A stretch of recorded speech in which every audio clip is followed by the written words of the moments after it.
On Thursday, my husband started reminding me. We're going to my parents' house this weekend. Julia will be there too. Don't make a face. I smiled. When have I ever? 3 years of marriage and every weekend family dinner included my husband's ex-girlfriend. My mother-in-law said their families were old family friends, and Julia was like a daughter to them. At the head of the table sat my in-laws. On the right side sat Julia and my husband. I sat in the corner, next to the kitchen. The table was always laden with Julia's favorites: sweet and sour spare ribs, steamed sea bass, hot and sour noodles. And every single dish contained cilantro and Sichuan peppercorn, which I'm allergic to. My father-in-law would say, "Julia is such a sensible girl." My mother-in-law would sigh, "If it weren't for what happened back then, you two would have been perfect together." My husband would silently serve her food, acting as if I didn't exist. For 3 years, every Saturday, I was the outsider at my own husband's family dinner table. Starting this week, I'm not going. Friday afternoon, at my desk, I booked a high-speed train ticket to my parents' house for the next morning.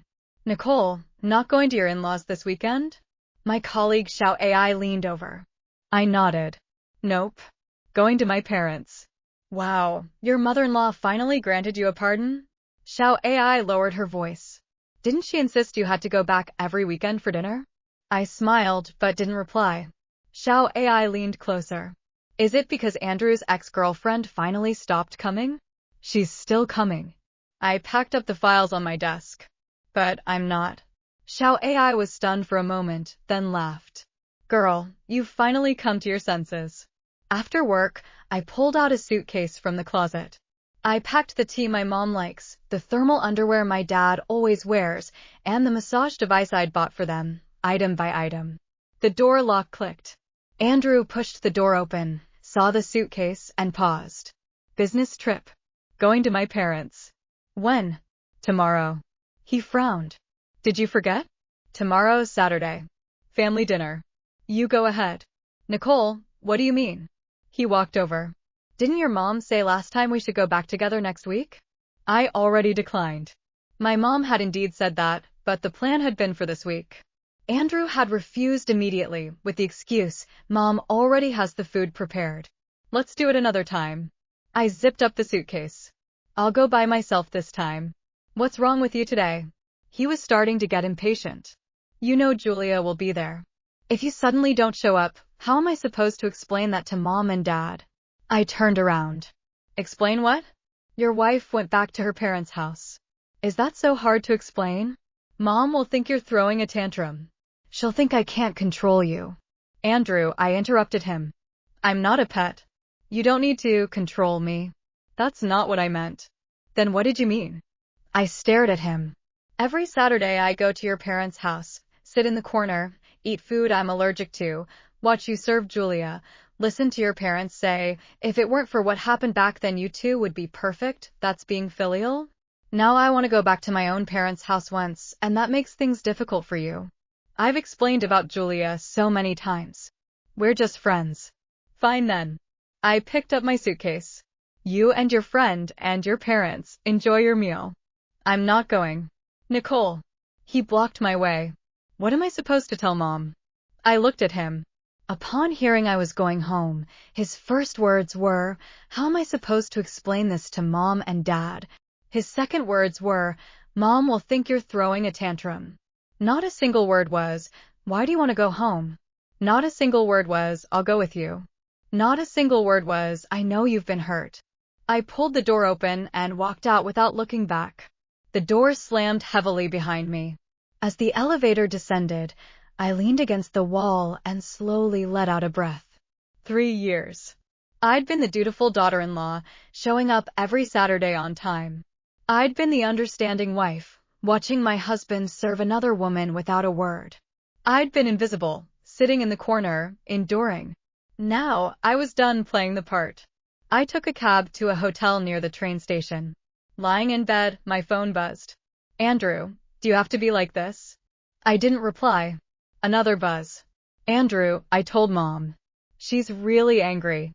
Says you're getting more and more out of line." I turned off my phone. 3 years, 156 Saturdays. At that dining table, I'd been the outsider 156 times. Today, it was finally over. The next morning, the high-speed train departed right on time. I didn't turn on my phone. I didn't want to see those messages. 2 hours later, I sent a voice message to my mom. Mom, I'm on the train. Mom replied instantly, good, good, good. Mom's waiting for you at home.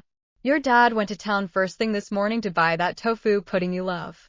I held the voice message button, my eyes stinging. My dad is 62 this year. His legs aren't what they used to be. It's a 20-minute walk to town. Just so I could have hot tofu pudding, he went out early this morning. I opened my phone's photo album. The first picture was from our wedding. My smile was stiff.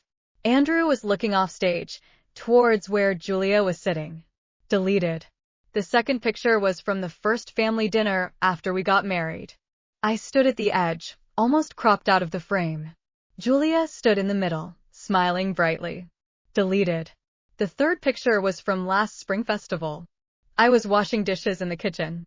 Julia and Andrew were watching the spring festival gala in the living room. My parents had missed me so much they'd come to our city for the holiday. This picture was taken by my mom. She felt bad for me and almost asked what was going on. I'd replied then, it's okay, Mom. I'm used to it. Deleted. By the time I was done, the album only held pictures of me with my parents from before I got married. In those, I smiled genuinely. My eyes had light in them. The train broadcast announced, the train is about to arrive at. I stood up and pulled down my luggage. At the exit, my dad was waiting for me. He was holding an insulated food container. When he saw me, his face immediately broke into a smile. Sweetie. He took my suitcase and handed me the container.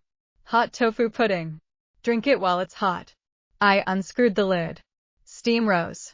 It was topped with dried shrimp, seaweed, pickled mustard greens, and drizzled with sesame oil. It was the taste I'd grown up with. I took a sip. My whole body warmed up. Good. Good. I smiled. Dad patted my shoulder. Let's go. Your mom's waiting at home. When we got home, Mom was airing out quilts in the yard. Sweetie's back. She took my hands. You've lost weight. You've lost weight again. No, Mom. She pulled me inside. Come sit down. Mom made you a whole table of food. On the stove were 5 or 6 dishes. Sweet and sour spare ribs, the sweet kind. Clear stewed chicken soup, light, no Sichuan peppercorn, no cilantro. Cucumber salad, my favorite. Plus braised pork belly, stir-fried seasonal vegetables, and pickled long beans. Every single one, my favorite. Mom. My nose prickled. You came home, of course Mom makes what you love. Mom went to get rice. Go wash your hands and come eat. I sat at the table. Dad poured me a glass of water. Mom put a piece of spare rib in my bowl. Try it. I took a bite. Sweet, the meat perfectly tender. And then, the tears fell. I lowered my head and shoveled rice into my mouth, trying to hold it in, but the tears kept falling uncontrollably. Mom came over and patted my back. Dad went to get more water. They didn't ask anything. Didn't ask why Andrew hadn't come, didn't ask why I was crying. They just stayed with me quietly. I wiped my tears, looked up, and smiled. I just really missed the taste of home cooking. Mom patted my hand. Then eat plenty. After the meal, I insisted on washing the dishes. Mom took a small stool and sat in the yard knitting. I stood by the sink, looking out the window. Dad was watering the trees. Mom was knitting a sweater. This was what home felt like. After finishing the dishes, I sat next to Mom. Mom, let me help. Seeing my insistence, she didn't stop me. We sat side by side, chatting as we knitted. Mrs. Wong's daughter-in-law, her mother-in-law used to bully her. Then the young couple moved out, and now they're doing great. Mom said this, glancing at me. I kept my head down, continuing to wind the yarn. Mom took my hand. Sweetie, you remember, you always have a way back. This home will always be your home. I looked up. Her eyes were a little red, but she was still smiling at me. If things aren't good for you out there, come back. I leaned on Mom's shoulder and cried. 3 years of suppression, 3 years of silent endurance. After I'd cried enough, I looked up. Mom, I'm okay now. Mom wiped the tear tracks from my face. Go get some sleep. I lay in bed, looking at the familiar ceiling. This room hadn't changed in 20 years. It was always kept for me. I closed my eyes. For the first time in 3 years, I slept so peacefully. Sunday morning, I went with Mom to buy groceries in town. Passing the market, someone called out to me. Oh, Nicole, you dare to come back? I turned around. It was Li Ting, a high school classmate. She looked me up and down, a sneer on her lips. I thought you'd be too ashamed to show your face around here, being the other woman and all. What? Got kicked out now? I was stunned. What are you talking about? Still pretending. Li Ting smirked. Last month, your husband was at Wanda Plaza with his real wife. Several of our classmates saw them. She was hanging on his arm, telling everyone she and Andrew grew up together, that you were the one who broke them up. Your husband was right there, didn't say a word to deny it. She leaned closer, lowering her voice, but her eyes gleamed with schadenfreude. Everyone knows now. You're the homewrecker who stole him. No wonder you never came back all these years. You were feeling guilty. Now that the real wife is back, you've slunk back to your hometown with your tail between your legs. I took a deep breath. That woman you're talking about, she's Andrew's ex-girlfriend, not his wife. I am his wife. Oh, really? Li Ting laughed. But your husband's social media is full of her. Where are you? And he didn't deny it. Everyone could tell. You're just the one who clung to him until he married you. With that, she pulled out her phone and showed me a picture. Andrew and Julia in the mall. Julia was holding his arm, smiling sweetly. See for yourself. They're perfect together. Li Ting shoved the phone in my face. They're the real deal. Who do you think you are? I looked at the picture and said nothing. Nicole, Li Ting put her phone away and sighed, her tone dripping with sarcasm. You really need to know your place.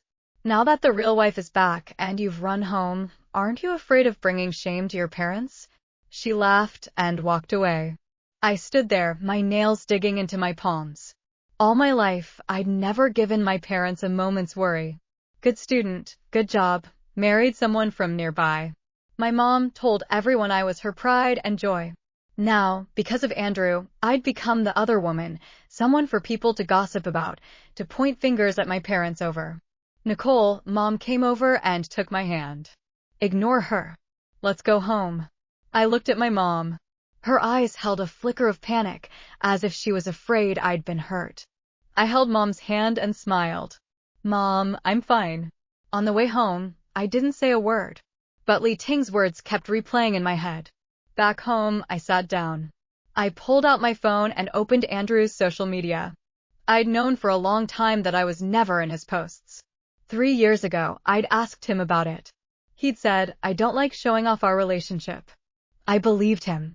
Later, I noticed he posted many pictures from family dinners, and Julia was in every single one. I wasn't. I asked again. He said, you don't like having your picture taken, right?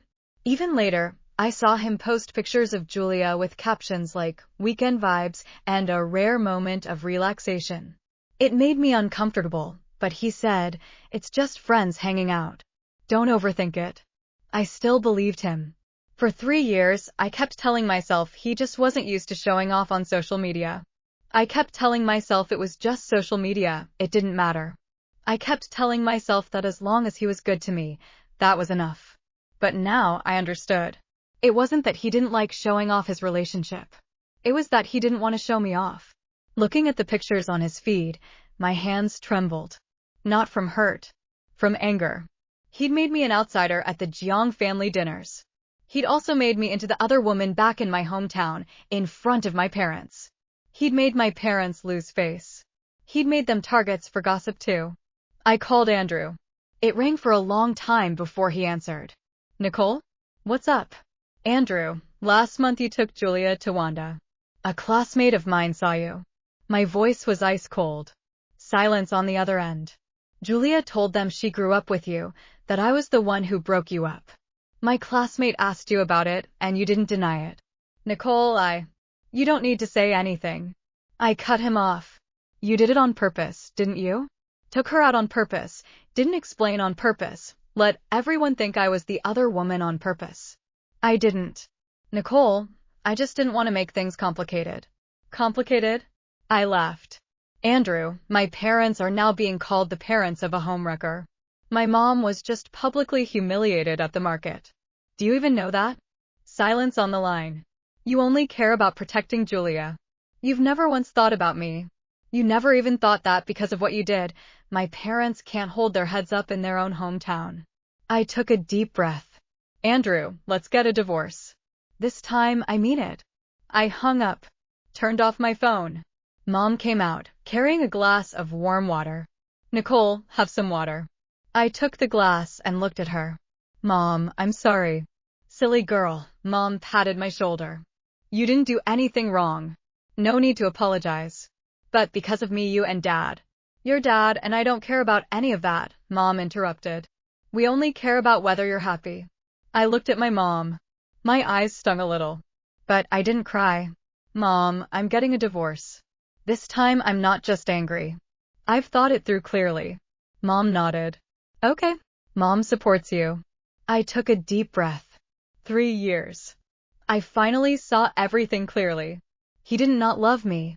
He'd never loved me. He married me only because Julia wasn't around. He kept me only because he needed a wife in name. And I was just a passerby in his life. Now, I was going to take back my own life. The next morning, I turned on my phone. Messages flooded in. Andrew, 35 unread. Mother-in-law, 18 unread. Father-in-law, 7 unread.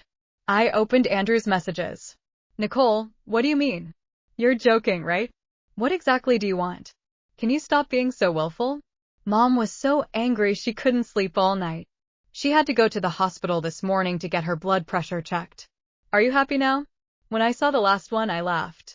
For 3 years, every time I had an allergic reaction, he never once said, "Are you okay?"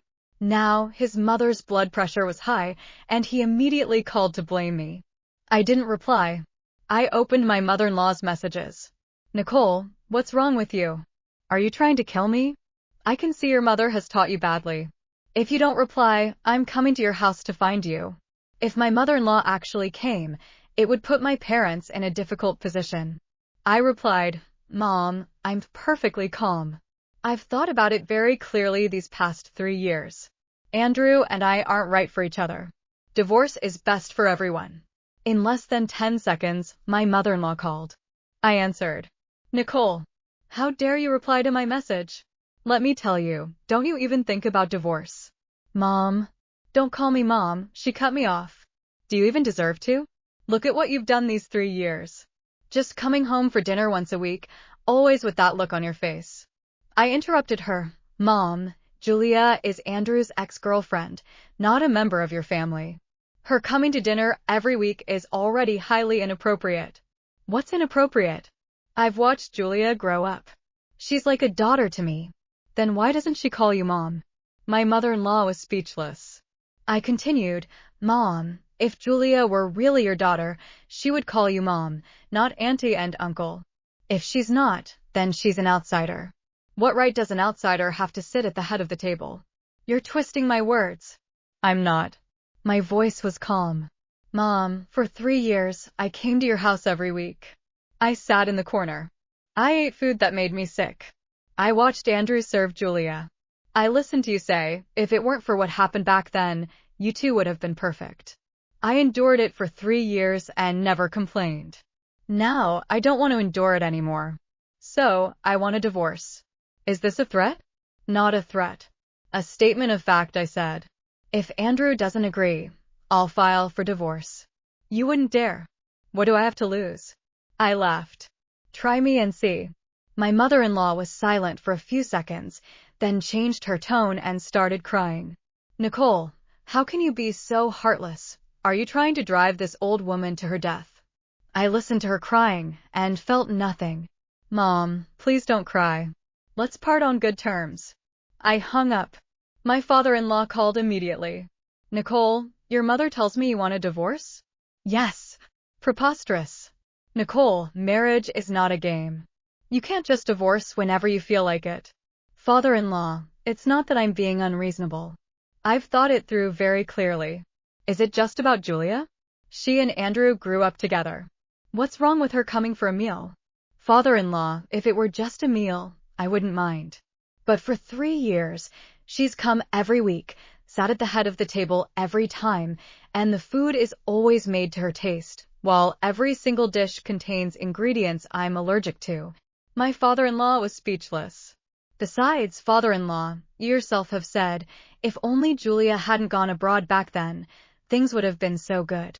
Do you think I'm being willful, or do you think your family keeping your son's ex-girlfriend around every week is more willful?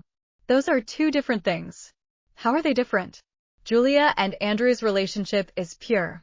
Then tell Andrew to marry Julia, I said. Why did he marry me? My father-in-law was silent on the other end. Nicole, you also need to think about Andrew. Think about this family. If you divorce now, what will people think? Father-in-law, I don't care what people think. I only care about whether I'm happy. My father-in-law hung up in anger. My phone buzzed again. Andrew was video calling. I answered. Nicole, what exactly do you want? A divorce. Besides divorce? Nothing else. Nicole, can you stop being so willful? He was angry. I'll tell Julia not to come anymore. Okay. No. Why not? Because the problem isn't whether Julia comes or not, I said. Andrew, the problem is you never loved me. He was silent. You married me only because Julia went abroad and you couldn't have her. I was just someone to fill the void. You were good to me because I was your wife, out of obligation. You were good to Julia because you still had feelings for her. For 3 years, every time you had to choose between her and me, you never chose me. So, Andrew, let's get a divorce. There was a long silence on Andrew's end. Then he said, Nicole, I admit, I did have feelings for Julia. But that's all in the past. Now I just want to build a good life with you. Give me a chance, please. I laughed. Andrew, if you'd said that to me 3 years ago, I might have wavered. But not now. Not anymore. Because my heart for you is dead. I hung up. Turned off my phone. I walked out of my room. Mom was making breakfast. Sweetie, you're up? I walked over and hugged her from behind. Mom. She turned around. Why are your eyes red? It's nothing. Just wanted to hug you. Mom patted my back. Silly girl. Monday morning, I was helping Mom hang laundry in the yard when the gate was knocked on. I opened the gate. Standing outside were 4 people, Andrew, my mother-in-law, my father-in-law, and Julia. My mother-in-law rushed over immediately and grabbed my hand. Nicole. Oh, we finally get to see you. My dad came out of the house, his expression not looking too good. Nicole is my daughter. She's come back to her own home. What's wrong with that? My mother-in-law immediately put on a smile. Oh, in-laws, you don't understand. Nicole is so cherished in our home. Cherished? My mom came out of the kitchen too. Cherished enough that no one cared when she had allergic reactions every time? Cherished enough that she had to sit in the corner in her own husband's home. My mother-in-law's face stiffened. In-laws, it's all a misunderstanding. Enough. I interrupted her. If you have something to say it to me. My mother-in-law looked at my parents, then at me, and finally turned her attention to Julia. Julia, come here. She took Julia's hand. You tell Nicole. Have you ever done anything to wrong her? Julia's eyes immediately reddened. Julia, have I done something wrong? If it's my fault, I won't go to the Jiangs anymore. The tears started falling. See, my mother-in-law pointed at Julia. Julia is so understanding. What more do you want? I looked at Julia and suddenly laughed. Julia, you actually did do something wrong. Julia froze. You shouldn't have come to his parents' house for dinner every week, knowing full well Andrew is my husband, and sat in the seat of the lady of the house. I was invited by Uncle and Auntie.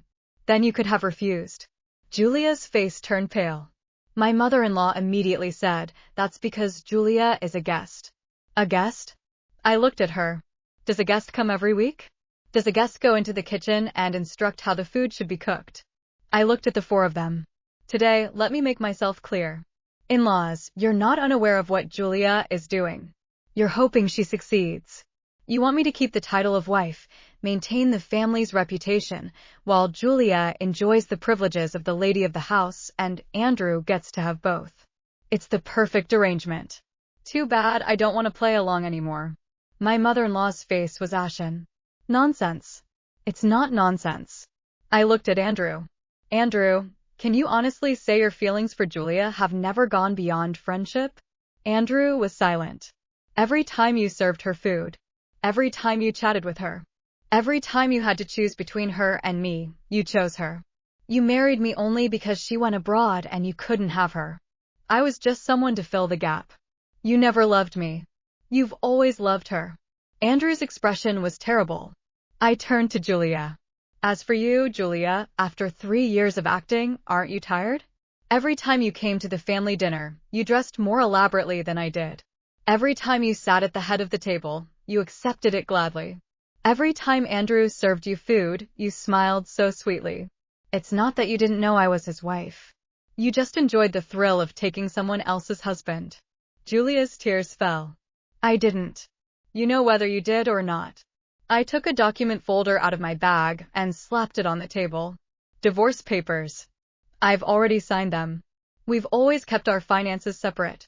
You can keep the apartment. It'll save you the trouble of renovating when Julia moves in. Andrew's face was ashen. Nicole, you. Andrew, I looked him in the eyes. Let's get a divorce. Andrew stood there like he'd been struck by lightning. My mother-in-law shrieked, no. Absolutely not. You think you can just say divorce and that's it? Then I'll sue. I said calmly. I'll find a lawyer, prepare the materials, and file for divorce. The grounds. The husband's long-term ambiguous relationship with his ex-girlfriend has led to the breakdown of the marriage. I'll also compile all the videos, photos, and chat logs from these 3 years as evidence. Then it won't just be the court. Everyone will know how the Jiang family treated their daughter-in-law. My mother-in-law's face was ashen. My father-in-law stepped forward. Nicole, this person I just met gave me his umbrella and walked in the rain himself. The next day at work, I walked into the office carrying breakfast. Joshua had just arrived too. Joshua, I handed him a cup of coffee. Thanks for the umbrella yesterday. He took it, took a sip, and paused. Americano, less ice, no sugar? How did you know? At the dinner yesterday, that's what you ordered. I was a little surprised. After just one meal together, he remembered what I drank. Andrew, after 3 years of marriage, never remembered what kind of coffee I liked.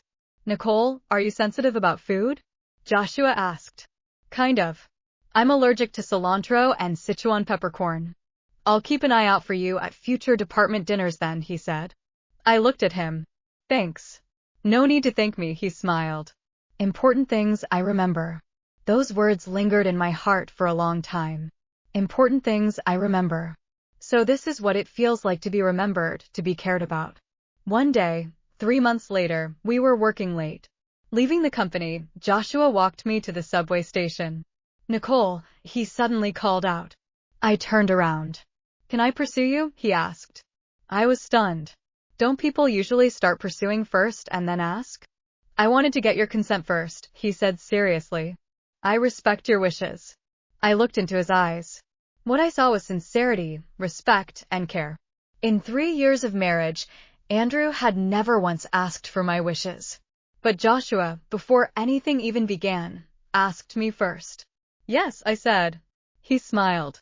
Then I'll treat you well. I nodded. At that moment, I knew. My life had finally turned a page. 6 months later, Andrew's life was a mess. After the divorce, Julia moved into the Jiang family home. My mother-in-law was overjoyed. But Andrew wasn't happy. He discovered that Julia was not who he imagined her to be. She couldn't cook. She ordered takeout every day. She didn't clean. The house was a mess. She didn't work. Her days were spent shopping and at the beauty salon. Money flowed through her fingers like water. This month alone, she bought 3 bags. Total cost, 150,000 yuan. Andrew's salary couldn't keep up with her spending. He started to miss Nicole. Nicole never spent money recklessly. Nicole could cook. She made different dishes every day. Nicole kept the house tidy. It was always clean. Nicole would bring him a late-night snack when he worked overtime. Julia never asked about him. She only said, Andrew, I saw a bag I like. Buy it for me. One day, Andrew overheard colleagues chatting at work. Hey, did you hear? When Julia went abroad back then, it wasn't for studies. It was to follow some rich guy. When he dumped her, she came back. Andrew clenched his fists. He remembered the proof Nicole had shown them. So it was all true. Julia didn't leave for her dream back then. She left to chase a rich man. She didn't come back because she still had feelings for him. She came back because she was dumped and had nowhere else to go. She didn't marry him for love. She married him because she needed a fallback.